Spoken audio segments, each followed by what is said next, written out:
C'est l'histoire d'une tête de cochon sur un portail et d'une star de la croisette qui accuse son petit frère chauve de vouloir le buter.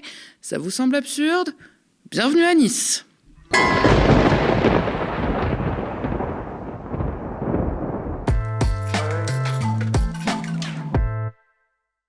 Bonjour et bienvenue dans le récap. Nous sommes le mardi 17 mars, toujours coincés dans la faille spatio-temporelle de l'entre-deux-tours des municipales. Ce moment suspendu où certains candidats commencent déjà à choisir la couleur des rideaux de leur nouveau bureau, pendant que d'autres se demandent surtout s'ils en auront encore un lundi prochain. Et c'est justement à l'un d'entre eux que j'ai envie de m'intéresser aujourd'hui, un édile qui traverse la séquence électorale avec la décontraction d'un funambule pris dans une rafale, un homme qui a tant donné à sa ville et qui au passage n'a jamais été du genre à repartir les mains vides, mais surtout un homme trahi par son frère d'une autre mère. Aujourd'hui, je veux vous parler de ce cher Christian Estrosi, alias Chris de Nice.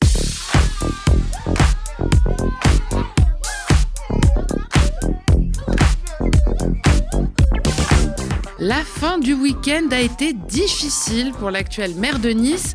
Dimanche soir, le dépouillement a été sans appel et sans effusion de joie. Les administrés niçois ont lâché Christian Estrosi, et pas pour n'importe qui, puisque c'est Éric Ciotti, son ancien protégé, son ami, qui vire en tête avec presque 13 points d'avance à 43%. Coup dur, et pour ne rien arranger, il a aussi la candidate d'hiver gauche, Juliette Chenel-Leroux, dans les pattes. Et puisqu'elle est parvenue à dépasser de quasiment 2 points le seuil des 10% nécessaires pour se qualifier au second tour. Et depuis, Christian Estrosi panique, enfin encore plus que pendant la campagne, je veux dire. Il gesticule dans tous les sens pour sauver sa très confortable place de maire qu'il occupe depuis des lustres, quitte à se donner en spectacle. Vraiment navrant le spectacle d'ailleurs. J'appelle très clairement, comme je l'ai toujours fait, moi qui ai toujours été un barrage du Rassemblement national, que ce soit en 2008 aux élections municipales, en 2012 aux élections municipales, 2014, 2020, ou encore lorsque j'étais à la candidature de la présidence de la région face à Marion Maréchal Le Pen en 2015, à ce que le Front républicain pour lequel j'ai toujours joué, ne serait-ce qu'aux dernières législatives où j'ai imposé à mon deuxième adjoint de bien vouloir se retirer face au Rassemblement national, que le Front républicain, là où Nice est en danger, puisse jouer à plat entre les abstentionnistes et les réserves qu'il y a de ce côté. Vous appelez donc Juliette Chenel-Leroux, la candidate socialiste écologiste, qui est arrivée avec 11% des voix en 3e position, se retire et appelle à voter pour vous ?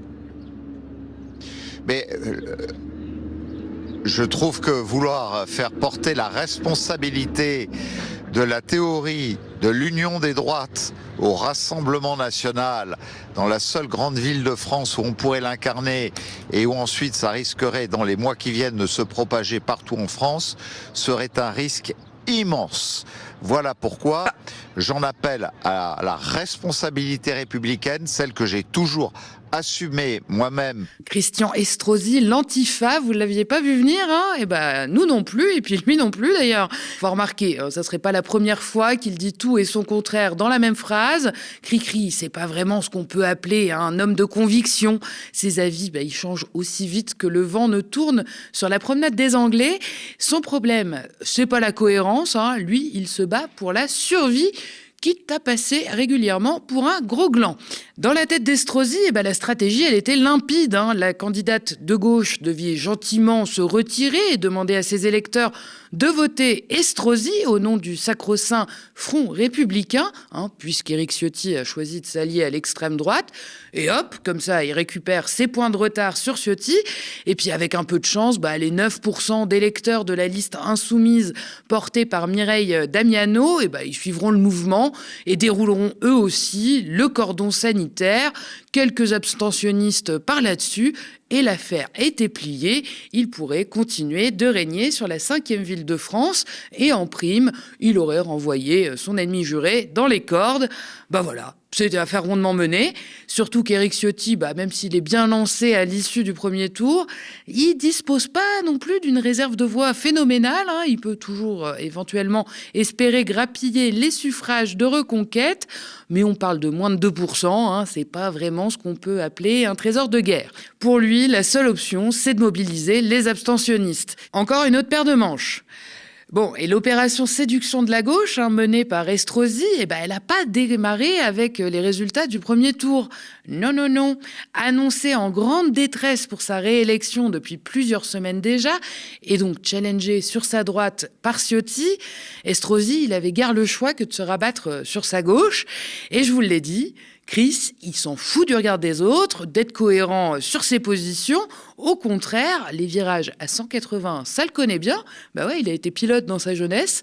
Alors, sans peur, ni même une once de honte, il s'est attelé à une cascade périlleuse, à savoir reconquérir les militants pro-palestiniens niçois, ceux-là même qu'il a allègrement piétinés pendant des mois avec ses positions ouvertement pro-israéliennes. J'ai peut-être eu aussi des propos qui touchent à des conflits internationaux, qui ont pu choquer certaines communautés, et je veux m'excuser auprès de tout cela, parce que c'est nécessaire aussi. Vous vous excusez auprès de qui? Mais je m'excuse auprès de tous ceux qui, concernés d'un côté ou de l'autre, aujourd'hui, doivent attendre de leur mère de rester impartial à l'égard de tout le monde. Je suis là pour rassembler. Vous ne l'avez pour pas été unifier. impartial? Vous admettez que vous ne l'avez pas été sur des questions internationales? J'admets, quand j'ai été rencontré par un tel ou un tel, que ça a pu blesser quelquefois. Donc voilà pourquoi. C'était une erreur de mettre les drapeaux d'Israël aussi longtemps sur la mairie, sur la devanture de la mairie? C'était au départ un drapeau humanitaire. C'était un drapeau humanitaire. Mais de le laisser aussi longtemps, c'était une erreur? Il y a eu le conflit à Gaza. Partout, il y a des populations civiles qui sont touchées. Je comprends que ça puisse blesser une partie d'une communauté. Peut-être n'ai-je pas organisé comme je l'aurais dû, d'ailleurs, entre ces communautés, moi qui ai voulu créer Alpes-Maritimes Fraternité, des discussions entre elles. Alors, juste pour vous remettre un peu de contexte dans tout ça et mesurer toute l'ampleur de l'hypocrisie derrière ces excuses, quelques infos. Alors, les positions très explicitement pro-israéliennes du maire de Nice datent de bien avant le 7 octobre 2023. Preuve en est, dès 2014, il interdit des manifestations en faveur de la cause palestinienne, invoquant à la fois des risques de troubles à l'ordre public, mais aussi des accusations d'apologie du terrorisme. Et c'est aussi à cette époque, sous François Hollande, qu'Estrosi déclarait que l'islam était totalement incompatible avec la démocratie, voilà, ça plante un certain décor.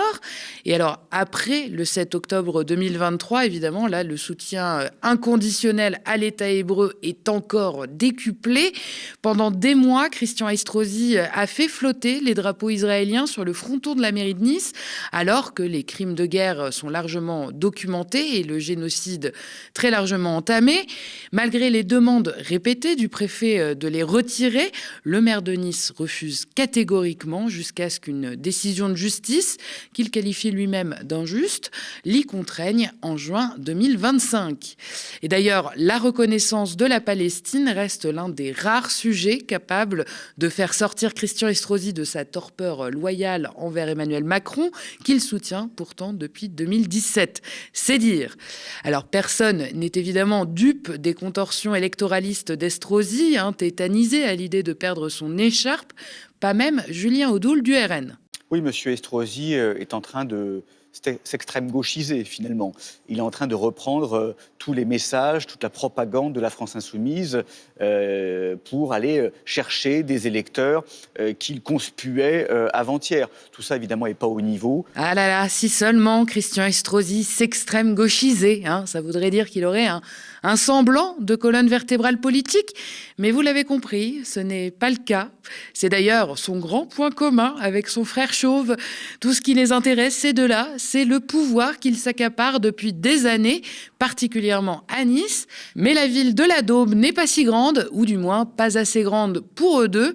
Laissez-moi rapidement vous conter cette histoire. Christian Estrosi, c'est donc le grand frère, une décennie plus vieux qu'Éric Ciotti. Il commence la politique en premier au conseil municipal de Nice, où il fait son entrée en 83.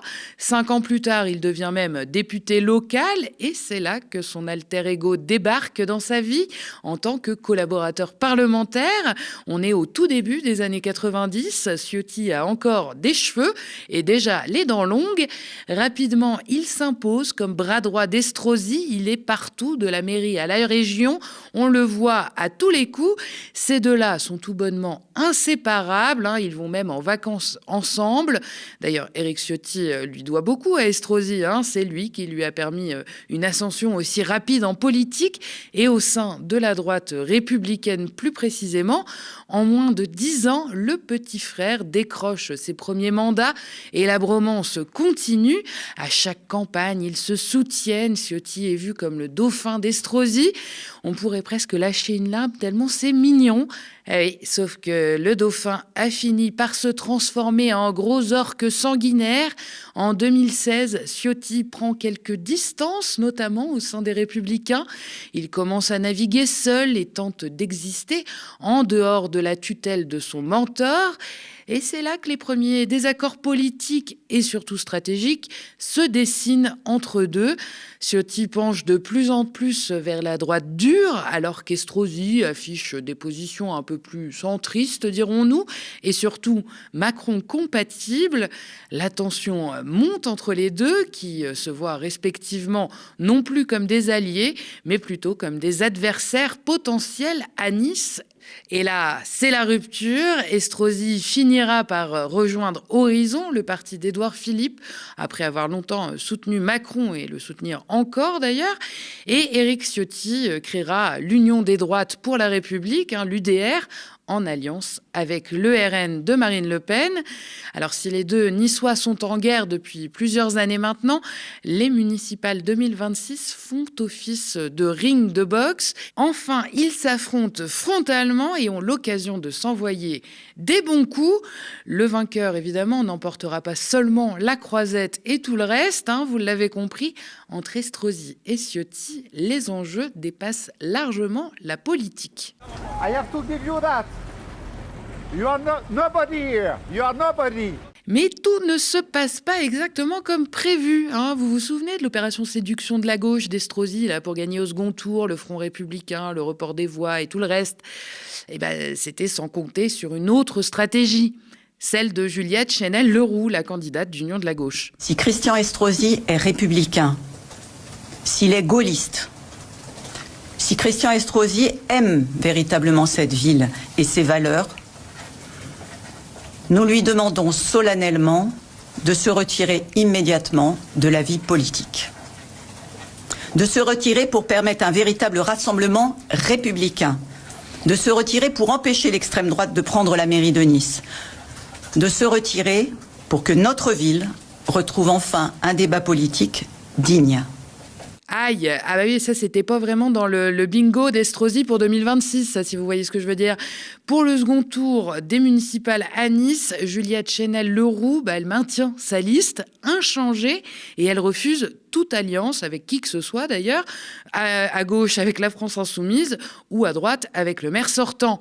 Et pourtant, Estrosi, il a mis le paquet, à en croire la candidate. Elle a reçu des appels de toutes parts, depuis des connaissances internes à la mairie jusqu'à l'Élysée, dit-elle à nos collègues d'ici Côte d'Azur, et quelques propositions alléchantes de la part de son concurrent, bien inséré localement, propositions de présidence de commission, fauteuil à la tête de Côte d'Azur Habitat, enfin bref, tout un catalogue de cadeaux politiciens pour tenter d'acheter sa survie. Et puis ça lui ressemble plutôt bien à Estrosi, ses petites méthodes, on n'est pas surpris.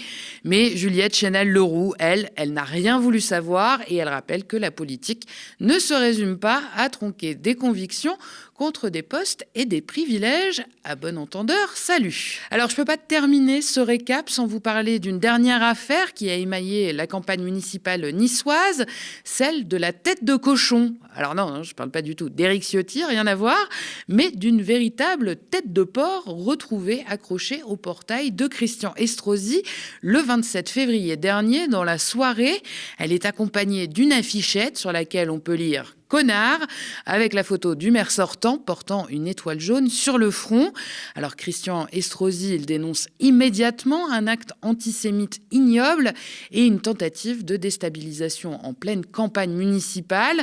Il pointe l'ultra-droite, liée notamment à Pierre-Édouard Stérin, et par ricochet, le camp de son rival Éric Ciotti. Il qualifie l'affaire de barbouzerie inédite et porte plainte. Mais rapidement, l'enquête prend une tournure inattendue. Des interpellations ont lieu, notamment grâce aux caméras de vidéosurveillance que le maire a foutues partout dans sa ville. Et la surprise, ce sont des proches d'Estrosi qui se font mettre la main dessus par les policiers.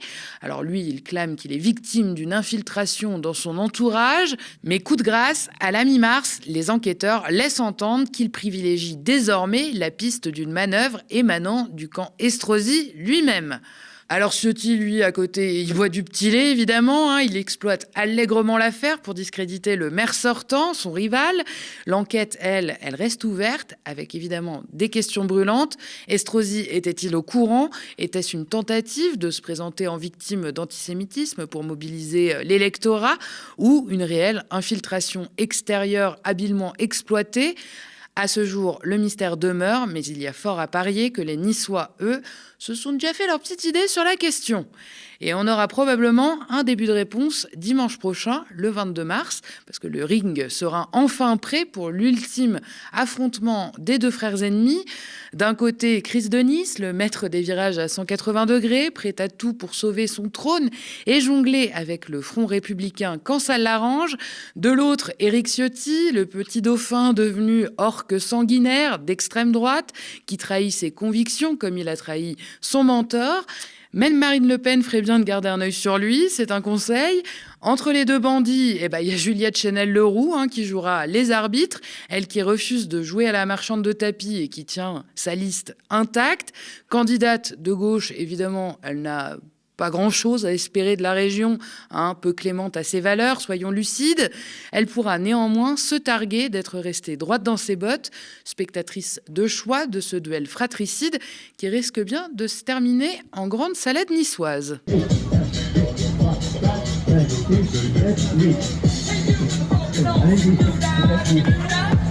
Allez, bravo. Allez, attention, on y va. 1, 2, 3, 4, 5, 6, 7, 8, on recule. Demi-tour. À droite.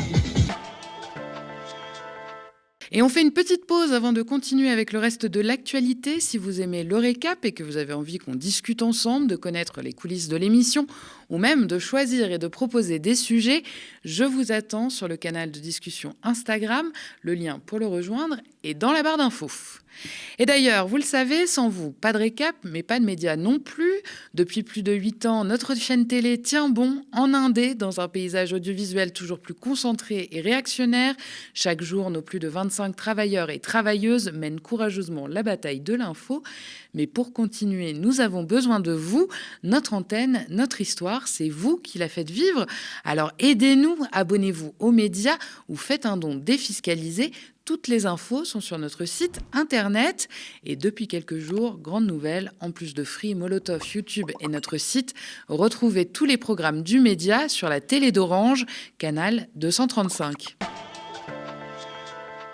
À Paris, les tractations de l'entre-deux-tours des municipales ont été particulièrement animées.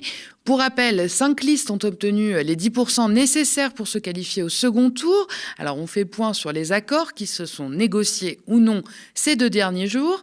Alors, à gauche, c'est mort. Il n'y aura pas d'alliance entre Emmanuel Grégoire et Sophia Chikirou. Le socialiste a refusé la main tendue par la candidate LFI qui a, je cite, passé son temps à nous cogner dessus, dit-il. Une décision que Sophia Chikirou a qualifiée d'incompréhensible avant d'annoncer se maintenir au second tour. Il y aura donc 2 listes de gauche à Paris, contrairement à Strasbourg, Limoges ou encore Brest, où les candidats PS et LFI sont parvenus à un accord. À droite, par contre, une seule candidature, celle de Rachida Dati. Sa liste a fusionné avec celle de Pierre-Yves Bournazel dès hier soir, alors qu'ils ont tous les deux passé leur campagne à se critiquer. Le candidat Horizon a posé plusieurs conditions, parmi lesquelles rejeter avec la plus grande clarté toute alliance ou porosité avec l'extrême droite. Et puis justement, à l'extrême droite, Sarah Knafo a longtemps fait durer le suspense avant de finalement annoncer se retirer. Dans une interview au Parisien, la candidate Reconquête a déclaré vouloir, je la cite, « nous donner toutes les chances de battre la gauche. Je ne me désiste pas pour la personne de Rachida Dati, je me désiste pour Paris. » Voyons, trop aimable. À Saint-Denis, deuxième plus grande ville d'Île-de-France après Paris, le candidat insoumis Bali Bagayoko a été élu dès le premier tour des municipales. Avec plus de 50% des suffrages, il a largement devancé le maire sortant, le socialiste Mathieu Hanotin. Mes collègues Lisa Lapp, Andrei Manivit, Léo Legat ont interviewé Bali Bagayoko cet après-midi. Je vous laisse écouter un extrait de leur entretien. Vous êtes entre la gauche institutionnelle oui. et entre guillemets le peuple qui là vous compte énormément sur vous. Je pense que la solution, le chemin, il est dans la transparence. Je pense que ce qui a beaucoup tué la politique et ce qui a aussi fait en sorte que les gens ont décroché la politique, c'est qu'il y a eu beaucoup de promesses qui ont été faites, peut-être beaucoup aussi d'erreurs qui ont été faites qui n'ont pas été expliquées, et il y a aussi beaucoup peut-être de choses qui étaient animées par de véritables intentions mais qui n'étaient pas du tout les choses utiles pour la population en tant que telle. Donc moi je trouve qu'il y a quelque chose entre guillemets qui relève à la fois de la transparence et de partir du principe que les gens qui vivent sur ce territoire, et particulièrement les habitants, mais aussi les salariés, les agents communaux, sont absolument des outils essentiels pour mettre en place ces politiques publiques. Et c'est ensemble, en fin de compte, qu'on peut avancer. Et je pense qu'avec la transparence, avec le renforcement de la démocratie, avec les éléments programmatiques que nous avons portés dans le cadre de la mesure, en particulier dans le cadre du bouquet pouvoir d'achat, nous allons pouvoir donner corps, en fin de compte, je veux dire, à des mesures concrètes qui répondent aux besoins des gens. Est-ce qu'on pourra répondre à tout? Non. Est-ce qu'on va répondre à l'essentiel? On fera le maximum pour le faire. Et vous pouvez évidemment retrouver l'intégralité de cet entretien en fin de semaine sur notre chaîne YouTube Le Média TV. Et laissons de côté l'actualité des municipales pour prendre des nouvelles de notre justiciable préféré, j'ai nommé Nicolas Sarkozy. La justice a rejeté sa demande de confusion des peines dans les affaires Bismuth et Big Malion. On vous en parlait dans le récap la semaine dernière. Eh bien, sachez que notre ancien président délinquant ne fera pas appel. C'est son avocat qui l'a annoncé aujourd'hui. Il devrait donc purger sa peine de 6 mois de prison ferme dans l'affaire Big Malion. Reste à savoir sous quelle modalité. On continuera de suivre évidemment avec attention les aventures judiciaires de Nicolas Sarkozy. Il est en ce moment même jugé en appel dans l'affaire des soupçons de financement libyen de sa campagne présidentielle de 2017. Et on conclut ce récap par un point sur l'actualité au Moyen-Orient. En Cisjordanie, plus de 36 000 Palestiniens ont été déplacés par des colons israéliens. C'est ce que révèle un rapport publié aujourd'hui par le Haut Commissariat aux droits de l'homme de l'ONU qui dénonce, je cite, une expulsion massive d'une ampleur inédite. Il précise que le transfert illégal de Palestiniens constitue un crime de guerre et pourrait même, dans certaines circonstances, s'apparenter à un crime contre l'humanité.